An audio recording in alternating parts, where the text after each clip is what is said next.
Lieutenant General Michael Flynn, let's be precise here. Now, he is essentially going to be the National Security Advisor. For the White House. For the White House, that's yeah. correct. Thanks, Liz.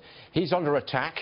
Here's a quote from the New York Times. Quote, Mr. Trump and General Flynn both see themselves as brash outsiders who hustled their way to the big time. They both post on Twitter often about their own successes, and they have both at times crossed the line into outright Islamophobia.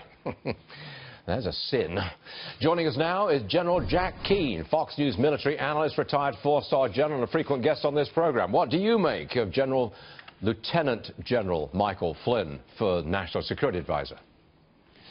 Well, I've known Mike for years on a professional level and a personal level. I mean, he's a bona fide intelligence expert, holding the highest position in the uniformed military that you can hold at the Defense Intelligence Agency, and that provides national intelligence to our leaders. But he's also held intelligence positions at our counterterrorism unit, which is called the Joint Special Operations Command, and also at Central Command, which oversees all of the challenges in the Middle East and to include Afghanistan and Iran. Clearly, he has a relationship with the president-elect that goes back to the beginning of this campaign. Yeah. And I think when it comes to a national security advisor, much like a chief of staff, most presidents reach out to somebody who they know, they trust, they've had some kind of a relationship with them, because they will see this person virtually every day, likely multiple times a day. The way that Mr. Trump is sort of meeting people, bringing talent in, sometimes having them go at each other for the same job, it reminds me of The Apprentice. It seems like it's a casting call, a bit like that TV show.